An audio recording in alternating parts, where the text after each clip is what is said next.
Okay, so to make my acronym personal healing process work, I needed a word starting with O.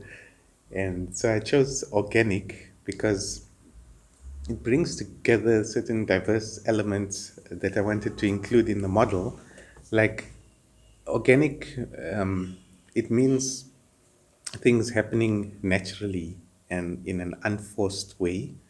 And it also refers to nature, nature within us, like our organs and cells and DNA and genetics and epigenetics and all of that. But also, it refers to ourselves in nature, and which is such an important part of the healing process, spending time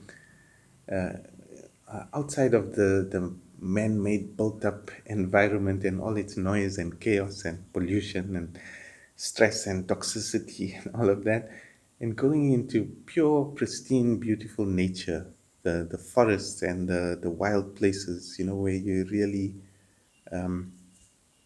immersed in the tranquility and the beauty of nature. Hopefully, a bear or a lion doesn't come out and attack you, but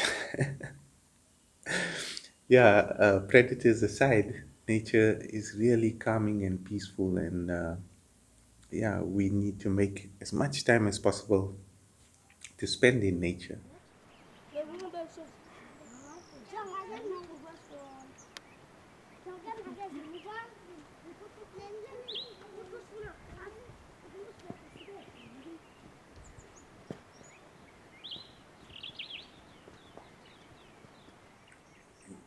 Our emotions affect our bodies, yes, but also our systems and organs and cells and our DNA, you know.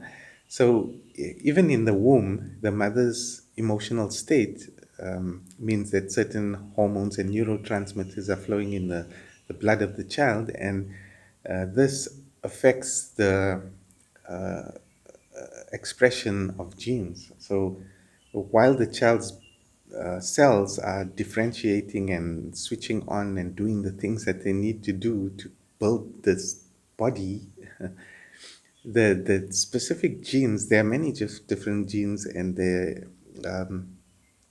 expression is going to shape how this child turns out, not just the physical features of like hair color and texture and eyes color and all of that thing, and height and body fat distribution and all of those things, but also the configuration of the nervous and endocrine and emotional guidance system.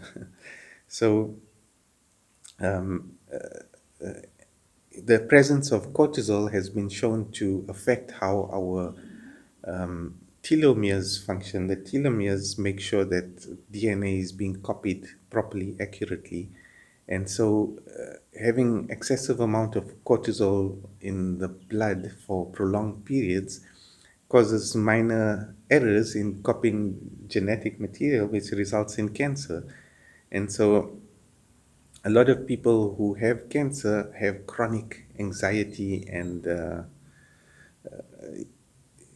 they find that a lot of people who have this spontaneous remission of cancer who recover are able to do so because they at a very fundamental level they address the root cause of their anxiety, and they change, and they get rid of the cortisol in their bloodstream, and the cancer can heal. And yeah, but that's just one example. There are many other emotions and neurotransmitters and hormones and many other ways they impact epigenetics and genetics. And in fact, we even pass on our trauma to our children, not the actual trauma memory, but the epigenetic markers around things like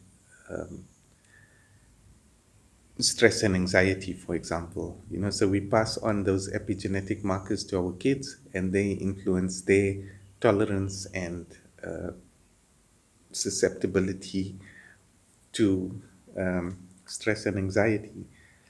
And yeah, so it's affecting us also at the cellular level, the neuron level, the neural networks, the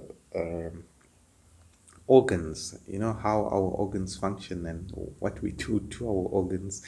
By smoking, for example, the damage we do to our lungs, and